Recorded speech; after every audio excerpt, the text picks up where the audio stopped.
xaflad lagu daafurayay suuqa Tansiim ee ku yaala xaafadda Soomaalida ee degtay Islii ayaa waxaa ka soo qayb galay hogaamiyaha aqlabiyadda baarlamaanka dalkani Kenya Aadan Barre Ducaale xildhibaano culimooyin iyo ganacsatada xaafadda Islii ugu horeyn waxaa goobta daafurka ka hadlay Sheekh Maxamed Cabdi Umar oo kamid ah culimada Soomaaliyeed iyo Sheekh Nuur Xuseen oo kamid ah odayaasha guddiga ganacsatada xaafadda Islii waxa weeye dhulka dib baa iska jiray dhibo badan baa la soo maray waa dulqaadateen ilaahay baad bariseen nabadgelyo iyo wanaag baad ku socotaan ilaahay maanta hanaga aqbalo waxaan idiin sheegayaa waxa allaale wixii nabadiina maanta aqbaldaynay inaad meel maanta u soo wada jeesataan oo aad iska qabataan dadka fikradda xun oo intan maanta dhiigooda banaysanay oo xumaatada maanta noo keenay inaad iska jirtaan inaad garbaha isqabsataan walaal baad tihiin waa wada dhalateen isku diin baad tihiin isku midab baad tihiin dadka hore halkan u deganaa iyo dadka hadda imaadayba oo hadda imaaday lama dhihi karo 30 sano ugu dhow yahay waana inji baad tihiin xaq baad ku leedihiin wadanka waxaan leeyahay wacyigeena aynu dib u muraajacayno oo masaalixda caamka aan ku darno kuwa khaaska aan dhisayno insha allahu tacaala oo mawaafiqda caamka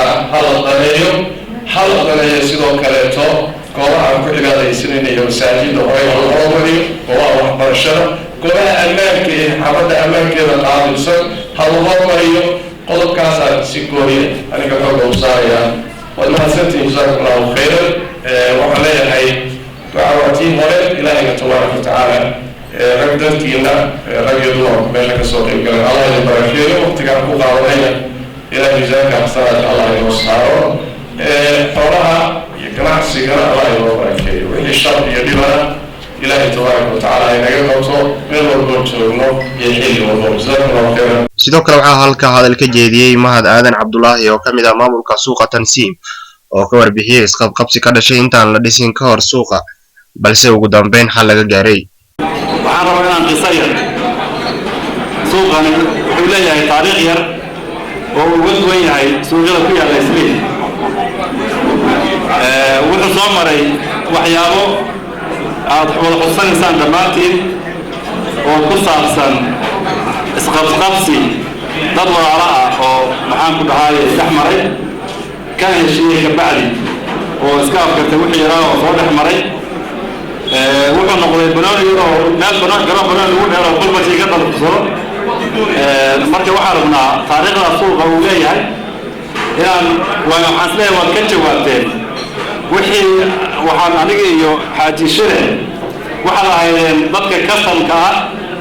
oo suuqan galay dadka wax u dhigateen baan ahay ugu dambeyntii waxaa daafurka xafladda suuqa Tansiim hadal ka jeediyay hogaamiyaha aqlabiyadda baarlamaanka Kenya Aadan Barre Ducaale isagoo dadka Soomaaliyeed ugu baaqay inay ammaanka kala shaqeeyaan dawladda dalkani Kenya bulshada Soomaalida oo hadda hor fadhido oo Muslim iyo meel kasta idinkana mas'uuliyad ayaa wadankan ka saaran inaad nabadgelyada wadanka dawladda la shaqaysiin haddii nabadgelyada la waayo moolka ma shaqayna haddii nabadgelyada ay jirin masaajidda lama aadayo haddii nabadgelyada ay jirin carruurteena iskoolada ma aadayaan marka nabadgelyada nin kasta u baahan bulshada Soomaalida u baahan marka bulshada Soomaalida